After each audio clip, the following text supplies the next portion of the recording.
alohida qulay. Mana hozir bu yerda ko'p yozilgan, buni biz tushunamizda. Oddiy va xalq tushunadigan variantda tashlab beringlar. Yuridikda mana shunaqa, jismoniyda mana shunaqa variantlarimiz bor. Jismoniy deb boya aytganingizda agar chorvaga oladigan bo'lsa, kompensatsiyasi bor, boshqasi bor, oson degan. Maqsad kredit bor misol uchun.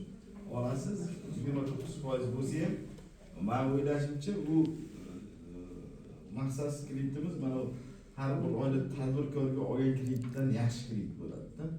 U kreditni olib turib yana abnat qilasiz, yana bir bola qilasiz, yana so'rovchisi ko'p bo'ladi, bir ishni tayinlab qololmaysizda. Misol uchun, misol uchun har bir oyda tadbirkordan shunday 10 ta bilmadim, 10 ta misol uchun qo'y oldik deylik, misol uchun.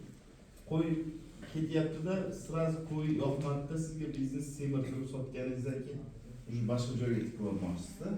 To'g'rimi? Biznesni o'zgartirmoqchisiz. Lekin har bir oyda tadbirkorda u faoliyatini yo'nalishini o'zgartirib bo'lmaydi. Bu oson kreditda misol uchun u firmadan olmaysiz. Bunda shartda naqd pul beriladi. Naqd pul bo'lsa, bozorga olasiz, undan arzon tushadi. Olib qo'yingizdan kerak bo'lsa.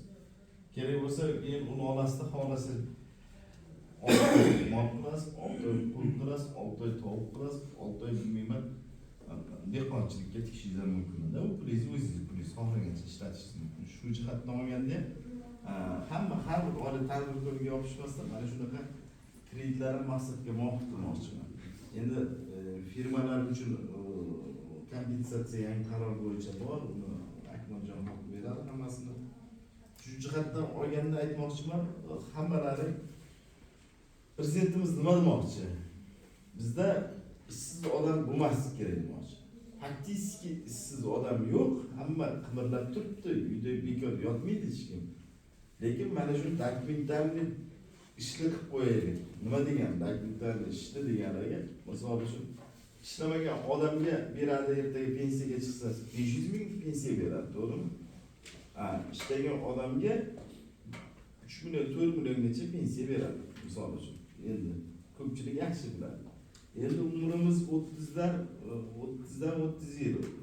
Ayollar 55 yil bo'lsa, 25 yil ish bilan o'tadigan bo'lsa, keyingi qolgan, ya'ni Xudo biladi, Xudo xolisa endi 100 gacha uzayib boryapti. Qolgan yana 30-40 yillari bunday olib qolganda qolgani pensiyada bo'ladi.